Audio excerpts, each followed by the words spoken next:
दोपहर prime time की खबर जम्मू कश्मीर से आ रही है। आपको बता दें कि यहां पर डीजी जेल का मर्डर हुआ, ये खबर सामने आई।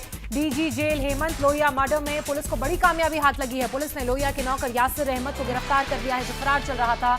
वो जम्मू के ही कानाचक इलाके से खेतों में यहां पे मिला, यहां पर छिपा हुआ था। पुलिस अब यासिर से पूछताछ में जुटी है। पूछताछ के बाद ही खुलासा हो पाएगा कि उसने डीजी जेल का मर्डर क्यों किया। पुलिस पूछताछ के बाद ही साफ हो पाएगा कि आतंकी संगठन पीएएफएफ ने लोहिया के मर्डर की जो जिम्मेदारी ली है वो कितनी सच है।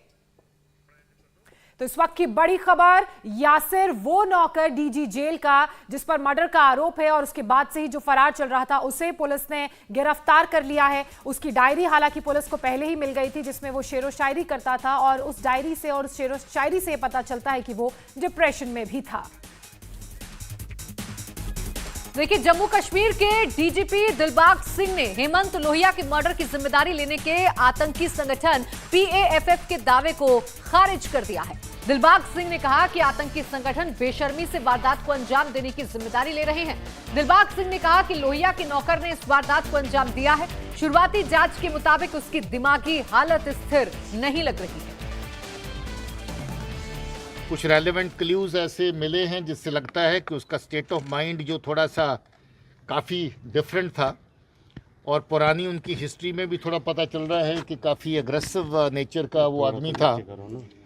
अब ये जो वाक़ा हुआ है इसकी बाकी तहकीकात कर रहे हैं और उसके फ़ोटो जो हैं अलेज्ड मर्डरर के वो मीडिया में जारी कर दिए गए हैं। इसकी बाकी डिटेल जो है वो तफ्तीश के साथ पता चलेगा। ये जो तफ्तीशी संगठन हैं ये किसी भी चीज़ को बेशर्मी से ओनअप करने की इनकी एक कोशिश रहती है।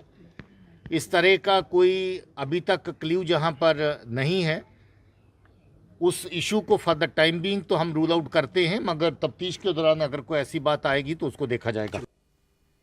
आपने सुना, और अब सवाल ये उठ रहा है कि आखिर जम्मू कश्मीर के डीजीपी किस आधार पर ये दावा कर रहे हैं कि यासिर की जो मानसिक हालत है वो स्थिर नहीं है। इसकी एक वजह वो डायरी है जो पुलिस को सर्च ऑपरेशन के दौरान मिली।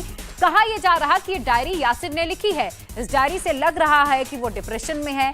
डायरी में एक जगह डियर डेथ लिखा हुआ है, तो एक पन्ने के सबसे ऊपर लिखा है आई हेट माई लाइफ, यानी कि मुझे अपनी जिंदगी से नफरत हो गई है। यासिर ने डायरी में यह भी लिखा कि उसकी जिंदगी में 90% टेंशन, 99% दुख है। इस डायरी में उसने अपने टेंशन के बारे में भी जिक्र किया, तो कुछ पन्नों पर हिंदी में शेरो शायरी भी की है, जिसको देखकर अंदाजा ये लगाया जा रहा है कि वो मानसिक रूप से तनाव में था।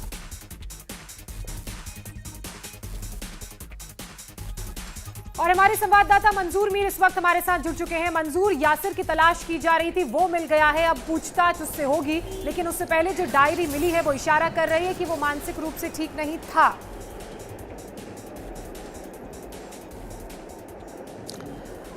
देखिए, बिल्कुल जम्मू कश्मीर पुलिस को एक बहुत बड़ी सफलता हाथ लगी है। पिछले 14 घंटे से यासिर जो थे वो फरार थे और कहीं टीमें तश्कील दी गई थी जो उन्हें लगातार सर्च कर रही थी, और आखिरकार उन्हें गिरफ्तार किया गया। और पूछताछ के दौरान ही अब ये सारे खुलासे सामने आ जाएंगे।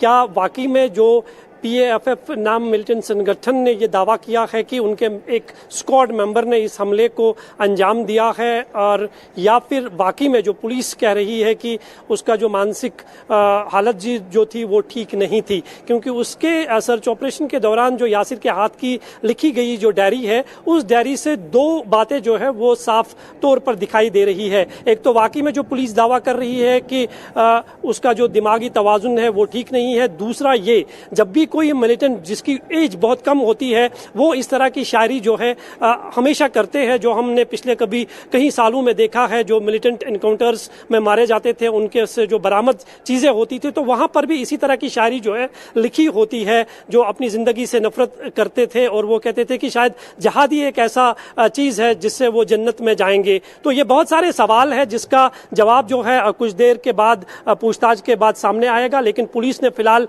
इस मामले को जो है टेरर एंगल से जो है खारिज किया है कि किसी तरह भी कोई टेरर एक्टिविटीज इसमें नहीं देखी जा रही है। लेकिन अभी भी जो है पूछताछ का सिलसिला जारी है, और जिस तरह से क्लेम PAFF ने किया है उस पर भी जो है कार्रवाई की जा रही है। क्या वाकई में यासिर अहमद मिलिटेंटों के संपर्क में था और इसके बाद इस हमले को अंजाम दिया गया? बिल्कुल, देखिए दो अलग अलग इसमें कनेक्शन सामने आ रहे हैं। पुलिस की पूछताछ के बाद ही अब यह तय हो पाएगा कि यासिर ने यह हत्या की है या फिर वाकई में इसके पीछे कोई टेरर का कनेक्शन भी सामने आता है। इस बीच पुलिस अब यासिर से पूछताछ में जुट गई है, लेकिन डायरी मिलने के बाद कई सवाल खड़े हो गए हैं। पहला सवाल तो यही है कि अगर यासिर की मानसिक हालत ठीक नहीं थी तो ऐसे शख्स को नौकरी पर कैसे रखा गया है? वो पिछले 6 महीने से डीजी जेल हेमंत लोहिया के घर पर तैनात था, तो क्या पुलिस ने बिना वेरिफिकेशन किए उसे डीजी जैसे अहम ओहदा संभालने वाले शख्स के घर पर तैनात कर दिया?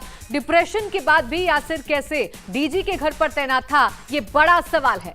सवाल ये भी है कि कहीं पुलिस PAFF का दावा खारिज करने में जल्दबाजी तो नहीं कर रही है, क्योंकि एक तरफ आतंकी संगठन इसकी जिम्मेदारी ले रहे हैं तो वहीं यासिर के डिप्रेशन में होने की बात कही जा रही है। बिल्कुल, और देखिए इसको लेकर अब अलग अलग सवाल खड़े हो रहे हैं। यासिर ने जिस तरह बेरहमी से हेमंत लोहिया का मर्डर किया है उसे सुनकर आप चौंक जाएंगे। पुलिस के मुताबिक उसने केचप की बोतल से डीजी का गला रेता, लोहिया के शरीर पर कपड़ा जलाकर फेंक दिया। जलाने की भी कोशिश की लेकिन उसकी ये कोशिश नाकाम रही और जब दूसरे नौकर ने उसे देख लिया तो वो घर से भाग निकला। मर्डर की ये पूरी मॉडस ऑपरेंडी थी। अब आपको बताते हैं कि PAFF ने सोशल मीडिया पर बयान जारी कर क्या दावा किया है। PAFF का कहना है कि उसके स्पेशल स्क्वाड ने इस ऑपरेशन को अंजाम दिया। PAFF ने दावा किया है कि यह हाई प्रोफाइल ऑपरेशन की महज शुरुआत भर है। आतंकी संगठन ने इसे गृह मंत्री अमित शाह के दौरे के समय छोटा सा गिफ्ट बताया और कहा कि भविष्य में वो भी इस तरह की और वारदातों को अंजाम देगा। अब देखिए, डीजी हेमंत लोहिया की हत्या की जिम्मेदारी जिस आतंकी संगठन PAFF ने ली है उसकी पूरी कुंडली आपको बताते हैं। PAFF का पूरा नाम पीपल्स एंटी फासिस्ट फ्रंट है। यह पाकिस्तानी बेस्ड आतंकवादी संगठन है जो कि जैश-ए-मोहम्मद से जुड़ा है, या फिर यूं कहिए कि उसका बदला हुआ रूप है। PAFF कश्मीर में धारा 370 हटाने के बाद से कुछ ज्यादा ही एक्टिव है और कई आतंकी वारदातों को अंजाम भी दे चुका है। इस संगठन ने 2020 में वीडियो जारी करके धमकी दी थी कि कश्मीर में इजराइल की तरह सेटलर्स कॉलोनी नहीं बसाने देंगे। इन कॉलोनीज में बसने वाले भारतीयों को निशाना बनाया जाएगा। बताया जाता है कि PAFF मारे गए आतंकी जाकिर मूसा से प्रेरित है। जाकिर मूसा आतंकी संगठन अंसार गज़वतुल हिंद का कमांडर था और अल-कायदा का वफादार भी था। तो देखिए, कई ऐसी बातें हैं जिसकी कड़ियां अब जोड़नी बाकी हैं। हेमंत लोहिया जम्मू के उदयनगर में अपने दोस्त के घर पर अभी रुके हुए थे क्योंकि उनके घर पर रेनोवेशन का काम चल रहा था। इसी घर में उनकी हत्या की गई है। पुलिस के मुताबिक केचप के टूटे बोतल से लोहिया का गला रेता गया। इसके बाद उनके शव को जलाने की भी कोशिश की गई। कमरे को बंद कर उनके शव में आग लगाई गई। घर के बाहर तैनात सुरक्षा कर्मियों ने जब कमरे में आग की लपटें देखी तो दरवाजा तोड़कर अंदर घुसे। दरवाजे को अंदर से बंद किया गया था, लेकिन सवाल अभी भी यही बना हुआ है कि क्या यासिर महज डिप्रेशन में आकर डीजी की हत्या कर देता है या इसके पीछे वाकई टेरर एंगल था। इसकी अब आगे जांच की जा रही है